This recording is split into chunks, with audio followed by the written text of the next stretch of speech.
નમસ્કાર, આપ જોઈ રહ્યા છો લોકમંચ 2024 લોકસભાની ચૂંટણી નજીક આવી રહી છે. 5 રાજ્યોની વિધાનસભાની ચૂંટણી પૂરી થઈ, પરિણામ આવી ગયા, પણ એવું લાગે છે કે જ્યારે ચૂંટણી નજીક આવતી હોય છે ત્યારે પક્ષ પલટો પણ ક્યાંક જોવા મળતો હોય છે. વિસાવદરના એમએલએ ભૂપત ભાયાણીએ જે રાજીનામું આપ્યું છે અને હવે જે આમ આદમી પાર્ટીની વાત કરીએ તો આમ આદમી પાર્ટી આમે ગુજરાતમાં તમે જુઓ તો એક સાંધોને 13 તૂટે એવી સ્થિતિનું નિર્માણ થયું છે. પણ ભૂપેશભાઈએ એમ કહ્યું કે હું ભાજપનો જ કાર્યકર હતો, રાષ્ટ્રવાદી વ્યક્તિ છું, મેં મારા કાર્યકરોને પૂછીને નિર્ણય લીધો છે અને કારણ પૂછ્યું કે કેમ રાજીનામું આપ્યું, તો કે યોગ્ય પ્લેટફોર્મ નહોતું મળતું આમ આદમી પાર્ટીમાં, એટલે રાજીનામું આપ્યું છે. જનતાનો દ્રોહ નથી કર્યો, મારે જનતાના કામ કરવા. અરે ભૂપેશભાઈ, જનતાના કામ કરવા હોય તો તમને ઓલરેડી જનતા એના માટે તો છૂટ્યા હતા કે તમે જનતાના કામ કરો, પણ ક્યાંક આ જનતાના કામ કરવાની, તમારા કામ કરવા માટે તમે જોડાયા છો કે કેમ, આવું પ્રજા પૂછી રહી છે. અને હર્ષદ રીબડિયા ભારતીય જનતા પાર્ટીના જે હતા એમની સામે ઊભા હતા, એમને હરાવીને એમએલએ બન્યા છે. અને હવે એવી વાત થઈ છે કે ભૂપત ભાયાણી હવે ભારતીય જનતા પાર્ટીમાં જોડાશે. અને એમણે કહ્યું છે કે મારા વિસ્તારના લોકો કહેશે તો હું જોડાઈશ. હવે વિસ્તારના લોકોને પૂછવા જશે કે કેમ, વિસ્તારના લોકો જવાબ આપશે કે કેમ, આ બધી વાતો બહાર નહીં આવે. પણ સવાલ એ છે કે કેસરીઓ ક્યારે ધારણ કરશે એની આપણે રાહ જોવાની છે. કારણ કે એમણે તો કહ્યું કે મારા મનમાં નરેન્દ્રભાઈ, અમિતભાઈ અને પાટીલ પ્રત્યે લાગણી છે. તો પછી તમે આમ આદમી પાર્ટીમાં કેમ ભારતીય જનતા પાર્ટી સામે તમે વિદ્રોહ કર્યો અને આમ આદમી પાર્ટીમાંથી તમે ફોર્મ ભર્યું, તમે છૂટાયા અને હજુ તમને માન છે. એનીવે, હવે ભારતની રાજનીતિમાં પક્ષ પલટો કરવો એક સામાન્ય બાબત બની ગઈ છે. અને નેતાઓ છે ને સ્વાર્થ માટે આ પક્ષ પલટો કરતા, આપણને બધાને ખબર છે. ભોગવવાનું કોને? જે તે પ્રજાને. બીજી વસ્તુ, 156 ધારાસભ્યો ભારતીય જનતા પાર્ટીને આ ગુજરાતની જનતાએ આપ્યા છે, પણ હજુ પણ ભારતીય જનતા પાર્ટીને ભૂખ છે કે હજુ પણ બીજા ધારાસભ્યો એમનામાં જોડાય.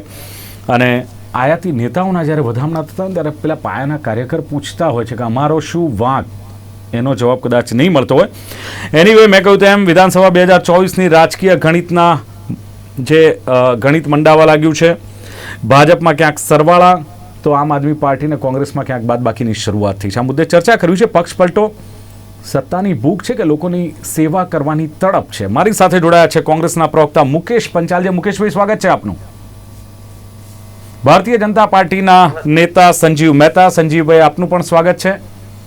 રાજકીય વિશ્લેષક તરીકે જયેન્દ્ર બ્રહ્મભટ્ટ. જયેન્દ્રભાઈ, આપનું પણ સ્વાગત છે.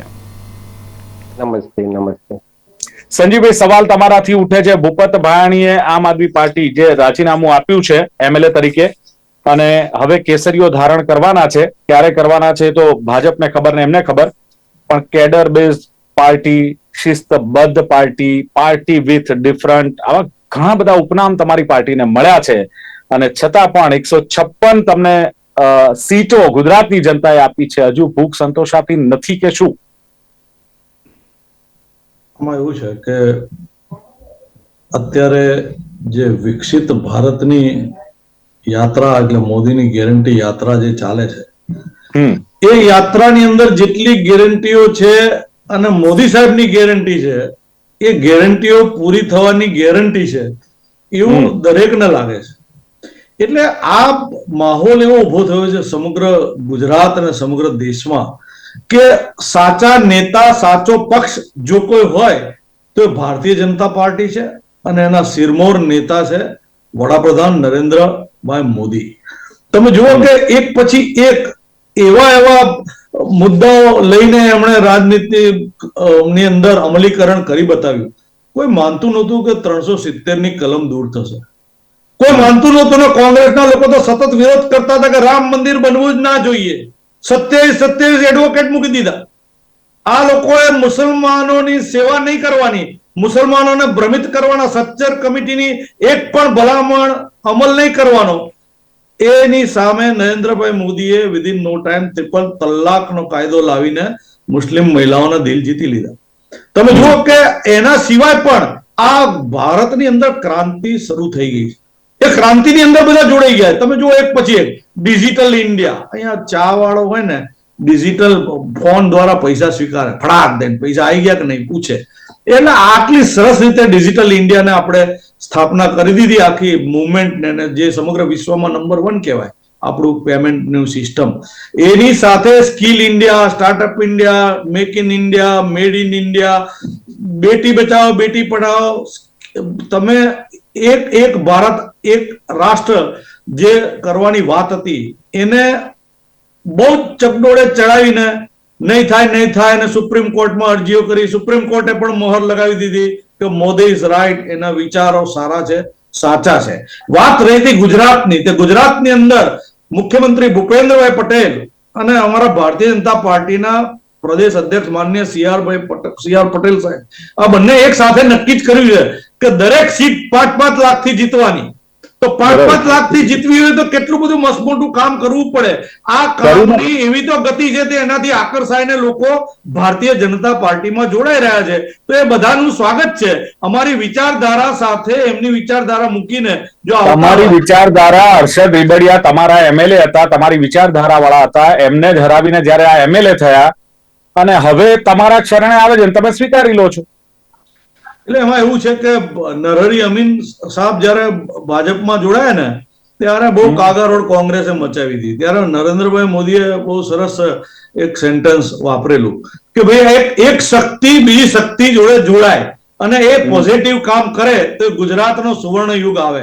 અને તમારી પાસે જુઓ કે પછી ગુજરાત અને ભારતમાં ભાજપની શક્તિઓ ક્યાં ઓછી છે સંજયભાઈ? અને આમ આદમી પાર્ટીના ધારાસભ્યએ સ્પષ્ટ કર્યું છે કે રાષ્ટ્રના હિતમાં કામ કરવા માટે રાજીનામું આપું છું, જુઠ્ઠાના સુપડા સાફ કરવા માટે રાજીનામું આપું છું, ભ્રષ્ટાચાર અને દેશ વિરોધની આમ આદમી પાર્ટીની વિચારધારાને ખતમ કરવા માટે રાજીનામું આપું છું, આપના પોકળ દાવાઓથી કંટાળીને રાજીનામું આપું છું.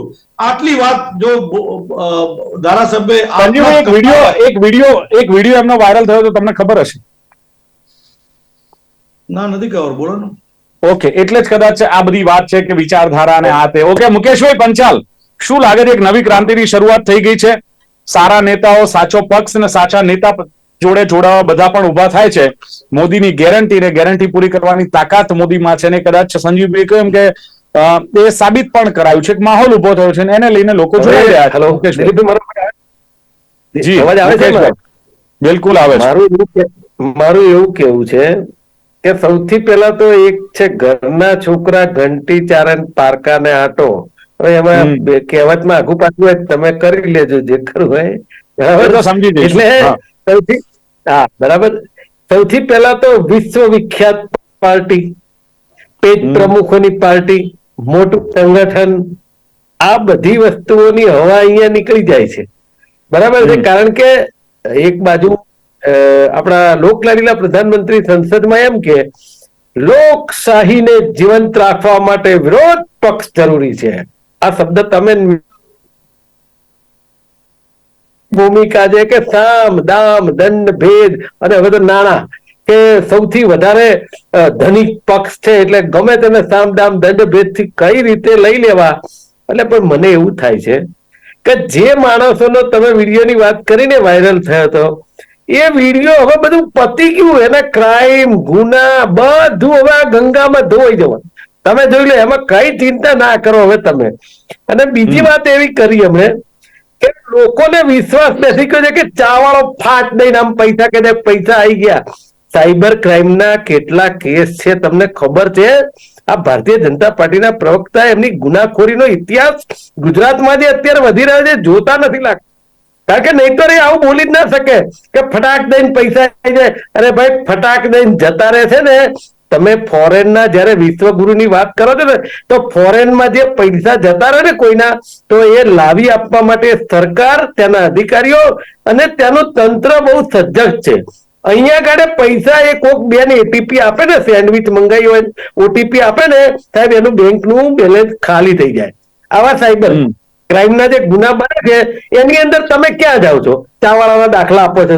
બીજી વાત, તમારી પાસે હિન્દુ, મુસલમાન, 3 તલાક, આ જે ધર્મના નામે વાતો કરવા સિવાય બીજો કોઈ ટોપિક ની તો વાત કરો કે પેલો બ્રિજ આખો ઉતારી લેવો પડ્યો. આ વાત તમે ભૂલી જશો. મુકેશભાઈ ગેરંટીની વાત કરે છે, તમે જુઓ મુકેશભાઈ ગેરંટીની વાત કરે છે, મોદીની ગેરંટી. બીજું એક વસ્તુ એ દેખાય કે આવનારા 25 વર્ષ સુધી ગુજરાતમાં કશું દેખાતું નથી આ નેતાઓને, અને એમને એમ થાય કે સાલું આપ બળે છૂટાયા અને પાછું કેરિયર જોખમમાં મૂકવી એના કરતા તો પછી આ પાર્ટીમાં જોડાઈ જવું સારું. આવો પણ વિચાર કરે ને. ના, એનું કારણ એક કયું છે હું તમને સમજાવું. આપણા લોકલાડીલા પ્રધાનમંત્રી છે ને, દરેક રાજ્યની ચૂંટણી હોય ને ત્યાં એ તો એક જ છે, મોદી સાહેબ. તમે જો હમણાં આમના પ્રવક્તાએ બોલ્યા અમારા લોકલાડીલા પ્રધાનમંત્રી, એના સિવાય ભાજપમાં કોઈ છે જ નહીં પ્રચાર. છે તો કે એનો તો વાંધો નથી. ના, એવું નથી. કેમ? તમે સમજો કે આજે પ્રધાનમંત્રીની ગરિમા છે ને એ દેશના વિકાસ અને વહીવટ માટે હોય છે, માત્ર ચૂંટણી લક્ષી પ્રધાનમંત્રી ન હોવા જોઈએ. ચલો, એમની પાર્ટીનો વિષય છે, આપણો નથી. પણ એ દરેક રાજ્યમાં એવી વાત કરે છે જે ખરેખર લોકોને ક્યાંક અસર કરે, કે ડબલ એન્જિનની સરકાર. તમે સમજો કે આજે આઝાદીથી પછી જે આ દેશ રચાયો અને સરકારો આવી, શું નીચે કોઈ બીજી સરકાર હોય તો શું એ રાજ્યનો વિકાસ ન થાય? આવી ભ્રામક વાતો કરી અને મત લેવાનું કામ પણ આપણા પ્રધાનમંત્રી કરે છે, અને બીજી બાજુ લોકશાહીની વાત કરે. એટલે આ કથની અને કરણીમાં ફરક છે. આજે ગુજરાત મોડલની દિલીપભાઈ તમે કેમ વાત નથી કરતા? રોજે રોજ હું બધાને મોકલું છું. એક કૌભાંડ ના હોય એવું બતાવો, એક ગુનાખોરી ના હોય એવું બતાવો. તમને એટલે જ આમંત્રણ આપ્યું, તમે કહો. તમને આમંત્રણ અત્યારે આપ્યું છે એટલે જ આપ્યું છે કે તમે કહો, અમે કહીએ ને તમે કહો. ના, એટલે મારી કહેવાની વાત એવી છે, તમારી સાથે હું સંજીવભાઈને મોકલું છું, તમને મોકલું છું ને દરેક મીડિયા મિત્રને મોકલું છું. અને ભારતીય જનતા પાર્ટીના જે પ્રવક્તા આવ્યા હોય છે ને એ દરેક મારા મિત્રોને મોકલું છું. તમે જે ડિબેટમાં વાત કરો છો એના કરતા દરરોજ મીડિયામાં ગુનાખોરી, કૌભાંડ, પેપર ફૂટવા અને જે અત્યારે તો મહાઠગો પકડાઈ રહ્યા છે કે જે પેલા અસલી નકલી ડીવાયએસપી, સીએમઓ, પીએમઓ, હવે તમે ભરમાર થઈ ગઈ. અને તમે હજી એમ કહો છો કે એવું શાસન છે કે લોકો જોડાઈ રહ્યા છે. આ બે મોઢાની વાત છે ને દિલીપભાઈ, ધીરે ધીરે ધીરે જનતાને હજી આંખ બંધ છે, હું એવું માનું છું. હું તો પ્રજાને વિનંતી કરું છું, મતદારોને, કે તમે નહીં જાગો ને તો એક દિવસ એવો આવશે કે પસ્તાવાનો. જ્યાં વિશ્વગુરુની ને વિકાસની વાત કરે છે ને, અરે સાહેબ, વિકાસ તો નિરંતર 30 વર્ષથી તમારું ગુજરાતમાં શાસન છે, તો શું તમારે ખુરશીમાં બેહી રહેવા સરકાર આપે છે? વિકાસ તો કરવો જ પડે. અને વિકાસ તો કોઈ પણ મુખ્યમંત્રી આવે ને કરવો પડે, એમાં કઈ નવી નથી કરતા. આટલા કરોડો રૂપિયા ટેક્સ ભરે છે પબ્લિક, તો એ વિકાસ કરવા માટે જ ભરે છે, તેમાં કઈ નવાઈ થઈ જાય? એટલે એ વાતો કરવી એના કરતા તમે જે આ કૌભાંડો છે ને એને ઉજાગર કરો. નકલીની વાત જે મુકેશભાઈ નકલીની વાત કરી રહ્યા છે, એક રાજ્યમાં બધું જ નકલી ચાલતું હતું, પેનથી માંડી, હીરાથી માંડી, જીરા સુધી બધું જ. ત્યારે ત્યાંના મુખ્યમંત્રી ચર્ચા કરવા નીકળ્યા, જોવા નીકળ્યા કે ખરેખર રાજ્યમાં શું ચાલે છે. ત્યારે એક જગ્યાએ સભા ચાલતી હતી અને મુખ્યમંત્રી સભામાં પહોંચ્યા અને તમારા જેવો હોશિયાર માણસ ઉભો હતો, એને બાજુમાં એક જણ ઉભો હતો, એને પૂછ્યું કે ભાઈ આ શું ચાલે છે. મુખ્યમંત્રીએ માણસને પૂછ્યું કે આ કોણ ભાષણ આપે? શું કે તમે ચૂપ રહો, જુઓ મુખ્યમંત્રી ભાષણ આપી રહ્યા છે કે આ રાજ્યના. એટલે નકલીની ભરમાળની વાત છે કે એની તો કોઈ. એનીવે, સવાલ એ છે કે સામાન્ય બાબત હવે થઈ ગઈ છે આ પક્ષ પલટો કરવો. એ બીજી વસ્તુ એક સમજો કે લાંચ લેવી ગુનો છે, પણ લાંચ આપવી તો પણ એક ગુનો છે. જયેન્દ્રભાઈ? જી જી જી, બિલકુલ. આપણે જે મુખ્ય મુદ્દો એ હતો કે સત્તા માટે પક્ષ પલટુઓ કેમ આવી ગયા. ભૂપતભાઈ જે સિચ્યુએશનમાં આવ્યા છે એના માટેની ઘણા બધી કારણો હોઈ શકે છે, રાજકીય હોઈ શકે કે બીજા પડદા પાછળના હોઈ શકે. તમે વિચાર કરો કે એક વર્ષમાં માણસની આઈડિયોલોજી બદલાઈ ગઈ. એ જે સીટ પરથી જીત્યા છે વિસાવદરની, ત્યાં આગળ કયા સંજોગોમાં એ જીતી ગયા એ ખબર છે. આપની જોડે 4 ધારાસભ્યો જ રહ્યા છે. સૌથી અગત્યનો મુદ્દો આપ માટે એ હતો કે જ્યારે સુરત કોર્પોરેશનમાં એમને 40 કરતા વધારે સીટ પર વિજય મેળવ્યો, ત્યારે ભાજપને એવું લાગેલું કે કોંગ્રેસ કરતા ગુજરાતમાં સૌથી સબળ વિપક્ષ તરીકે કદાચ આપ ઉભરી શકે છે. એટલે કોઈ બી માણસ, ભાજપ રાજકીય પક્ષ છે, એ કોઈ ભજન મળી છે નહીં. એને સત્તાનું એમનું ધ્યેય, કોઈ બી રાજકીય પક્ષનું એક ધ્યેય હોય કે અમારે સત્તા ટકાવી રાખવી છે, અમારે સત્તા પ્રાપ્ત કરવી છે, એના માટેની બધી વ્યૂહરચના થતી હોય છે. એમને આ પરિસ્થિતિનું જ્યારથી નિર્માણ થયેલું હતું ત્યારથી એમને માર્ક કર્યું કે ક્યારેક ક્યાં આપ કઈ જગ્યાએ સબળ થઈ શકે એવો છે અને કેટલો સબળ થઈ શકે એવો છે. અને એના પછી આપને જે ફાયદો થયો એન્ટી ઇન્કમ્બન્સીનો થયો. ભૂપતભાઈને તો ખાસ તો, ઈશ્વર મકવાણાભાઈને બી આપણે કઈ રીતે થયો છે, ઉમેશભાઈને એ બી બધાને ખબર જ છે. ભાજપના ઘણા બધા મિત્રો રાજકીય રીતે ભાજપ કોંગ્રેસના બધા જ જાણે છે. ભાજપનો કેટલો પીખવાદનો લાભ બી મળ્યો, ચૈતન્ય વસાવાને બી એ જ લાભ મળ્યો છે. પણ સવાલ એવો હતો કે કોઈ પણ પાર્ટી એને જે CR પાટીલે એક ટાર્ગેટ નક્કી કર્યું કે 5 લાખ કરતા વધારે વોટોથી જીતવું છે, તો એના માટે કઈ એક ભૂપતભાઈને આવવાથી 50,000 વોટ નથી વધી જતા. લોકો પાર્ટીની આઈડિયોલોજીથી જુએ છે. લોકોની જોડે એક એવી આશા હતી, બહુ ક્લિયર કટ વાત હતી. જ્યારે દિલ્હીમાં પહેલી વાર બીજી વાર શાસન આવ્યું ત્યારે એમને એમ હતું કે આપ પાર્ટી એવી છે કે જે ભ્રષ્ટાચાર મુક્ત આવશે, સરકાર વહીવટી એડમિનિસ્ટ્રેટિવ સારું કરશે.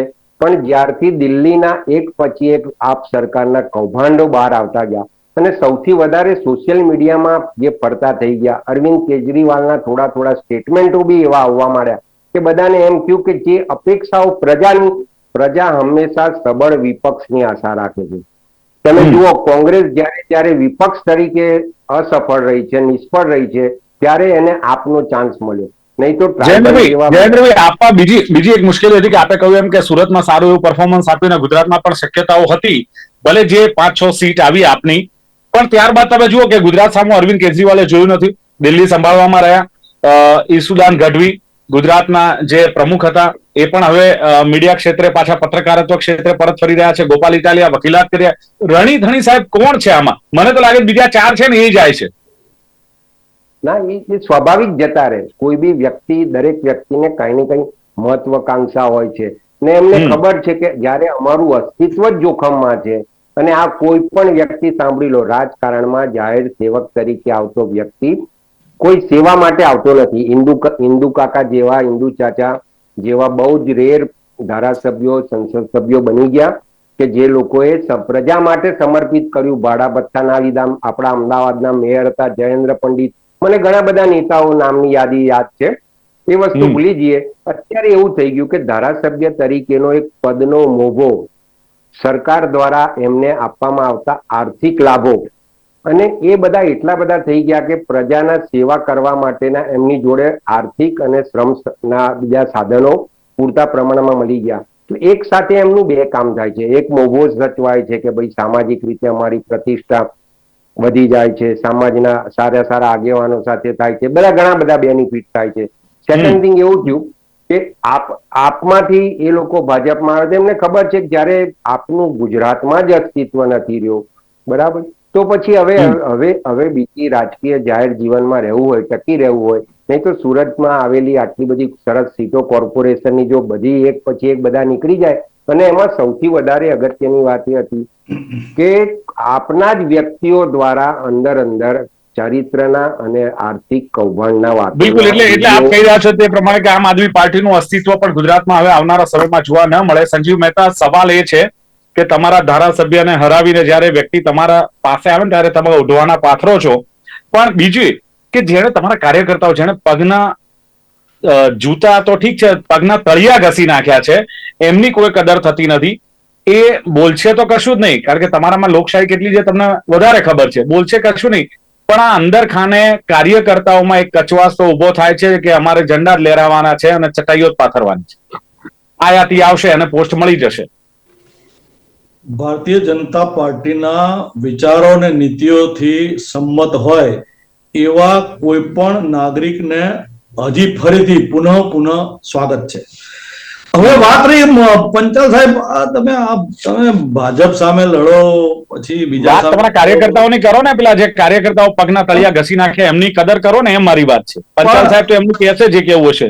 હા, એની કદર અમારે તો કેવું છે ભાઈ કે ક્રિકેટ મેચ રમતા હોઈએ ને ત્યારે જેને ઓપનિંગમાં મોકલવામાં આવે છે, જેને બોલિંગ નાખવાની, બોલિંગ અને રન કરવા રન અમે કરી જ જઈએ છીએ ભાઈ.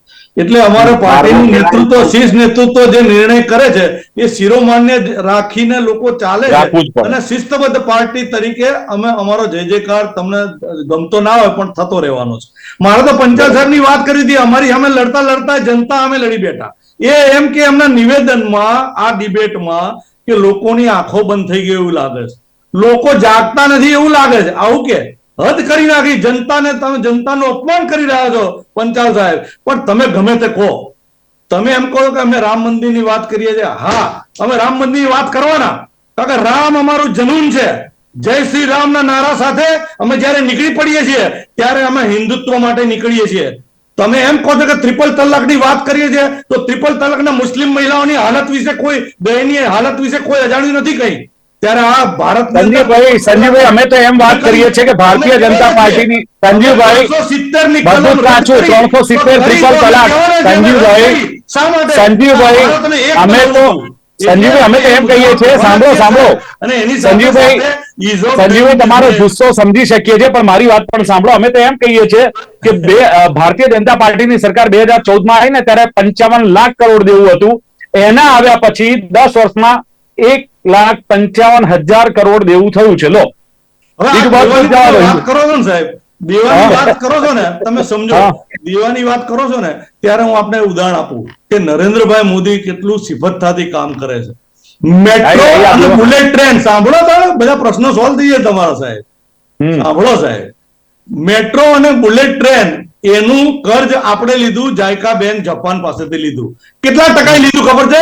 0.70 પછી એકડો તમને મળશે બુલેટ ટ્રેન, તમને મળશે મેટ્રો. શું વાંધો છે ભાઈ? અને એ અનલિમિટેડ પીરિયડ માટે. તો આવી તમે 80 કરોડ જનતાને મફત અનાજ આપો છો, કરવાના છે. 80 કરોડની જનતાને તમે મફત અનાજ આપો છો અને બુલેટ ટ્રેન ને મેટ્રોની વાત કરો છો. તમને જવાબ મુકેશભાઈ વધારે સારી રીતે આપશે. મુકેશભાઈ શું કેવું છે ખાસ? તમે કોરોનાની રસીએ મફત આપી છે અને જમવાનું પણ. હવે મુકેશભાઈ સાંભળો, મુકેશભાઈ સાંભળો, સાહેબ જમવાનું ફ્રી આપીએ છીએ કે એના પૈસા પોતાનો વિકાસ કરી શકે. અરે સાહેબ એની પાસે જમવાના પૈસા નથી. મુકેશભાઈ બોલો. સંજીવભાઈ, હવે તમને એક વાત કહું.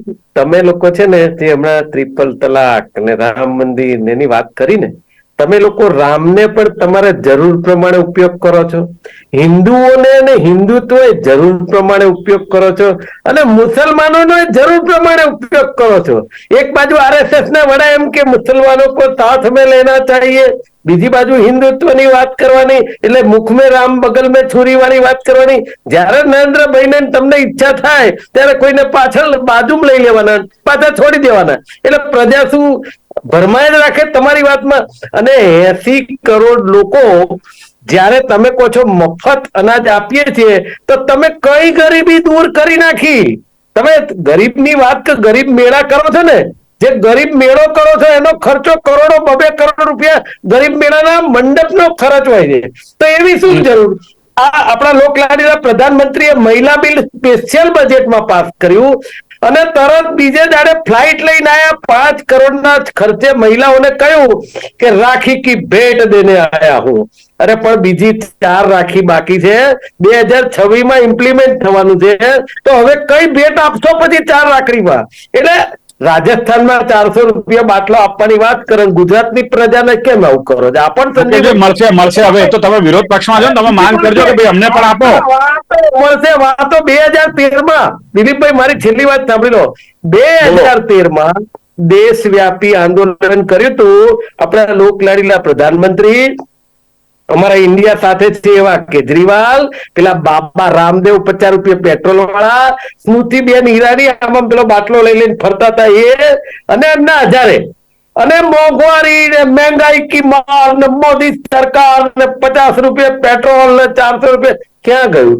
દેશની પ્રજાને છેતરી અને તમે સત્તા ઉપર આયા. આજે 9 કે 9.5 વર્ષ થવા આયા, તમે એ બધી વાત ભૂલી ગયા? કેમ ભૂલી ગયા? મુકેશભાઈ, જયેન્દ્રભાઈ આખરે શું કેવું છે કે આ પક્ષ પલટો પ્રજા સાથે દ્રોહ છે? શોર્ટમાં શું કહેશો ને એને સ્વીકારવું કેટલું યોગ્ય છે કે જે તે પોતાના પ્રજા સાથે મતદારો સાથે દ્રોહ કરે ને પછી એને સ્વીકારી લેવો કોઈ પણ પાર્ટીમાં જતો હોય? તો રાજકારણની એક તાસીર થઈ ગઈ છે દિલીપભાઈ. કોઈ બી પાર્ટીમાંથી જીતવું, એ પાર્ટીમાં અનુકૂળ ના આવે તો બીજી પાર્ટીમાં જતું રહેવું, એ પાર્ટીમાં અનુકૂળતા ના આવે તો એ પક્ષના નેતાઓને થોડી દમ મારીને પોતાનો હોદ્દો અપાવો, પોતાના. જયેન્દ્રભાઈ કહેવત નથી કે વાયા વિરમગામ, આપણે ગુજરાતીમાં એક કહેવત છે, એટલે હવે વાયા વિપક્ષ, જો તમારે ભાજપમાં જવું ને તો વાયા વિપક્ષમાંથી તમને સારી એવી પોસ્ટ મળી જાય અને તમારા ઓઢિયાના પાથરે. એક ભાજપના કાર્યકર્તાઓમાં ક્યારેક આવી વાત થાય છે. તમે જેમ કીધું કે ચંપલ ગસૈયા અમારા લોકોના બેનરો લગાવનારા હતા, રેલીઓમાં સૂત્રોચ્ચારો કરનારા હતા, એ બધા હવે ઘણા કેટલાક લોકો એવું કહે છે કે જેની કોઈ યોગ્યતા નથી, જે લોકોને કે એના પાત્ર નતા, એ લોકો વિપક્ષમાં જતા રહ્યા, પક્ષની સામે ગયા, ને જયારે ત્યાં જઈને ગયા ને ત્યાંથી પાછા આવ્યા તેમનો માન મૂકવોને હોદ્દોમાં આપવામાં આવ્યો. ચલો બિલકુલ જયેન્દ્રભાઈ, સમયની મર્યાદા છે, પણ જે પ્રમાણે સંજીવ મહેતાએ કહ્યું કે આ તો મોદીની ગેરંટી ચાલે છે અને પૂરી થવાની ગેરંટી છે, એક માહોલ ઉભો થયો છે. અને જ્યારે લોકો જો ખરેખર સેવા કરવા આવતા હોય તો સાચો પક્ષ ને સાચા નેતામાં જોડાય, એક ક્રાંતિ શરૂ થઈ. એમાં ખોટું નથી. પણ મુકેશભાઈએ સરસ વાત કરી કે વિશ્વવિખ્યાત આટલું મોટું સંગઠન છે, તમારી પાસે પેજ પ્રમુખોની ફોજ છે, તો ભ્રામક વાતો કરો છો શા માટે અને લોકોને શું કામ તમારા પક્ષમાં લેવાની જરૂર છે? મુકેશભાઈએ સાથે એ પણ કહ્યું કે કથની અને કરણીમાં ફરક છે અને નકલીની ભરમાર ચાલી રહી છે, પહેલા એને રોકવાની જરૂર છે. 80 કરોડ લોકોને અનાજ આપો છો તો પછી તમે ગરીબી ક્યાં હટાવી? અને દેવું પણ વધ્યું છે. અને જયેન્દ્રભાઈએ કહ્યું તેમ કે જાહેર સેવક તરીકે આવતા લોકો માત્ર સેવા માટે આવે છે એવું નથી, એ પોતાના મેવા માટે આવે છે, સ્વાર્થ માટે પણ આવે છે. અને એક સવાલ એવો હતો કે કોંગ્રેસ કરતા ક્યાંક આપ વધારે મજબૂત વિપક્ષ તરીકે લાગતું હતું, પણ માહોલ આખો બદલાઈ ગયો છે. ગુજરાતમાંથી આપનું કદાચ આવનારા દિવસોમાં નામો નિશાન ન રહે તેવું પણ બને. ચર્ચાનું સમાપન કરીએ છીએ અને ચર્ચામાં ભાગ લેવા બદલ મુકેશ પંચાલ, સંજીવ મહેતા અને બ્રહ્મભટ્ટજી ત્રણે જોડાયા. ત્રણેયનો ખૂબ ખૂબ આભાર. Thank you very much. દર્શક મિત્રો, લોકમંચ કાર્યક્રમમાં હતી આજની ચર્ચા. ફરી મળીશું નવી ચર્ચા સાથે. જોતા રહો ગુજરાત ન્યૂઝ. નમસ્કાર.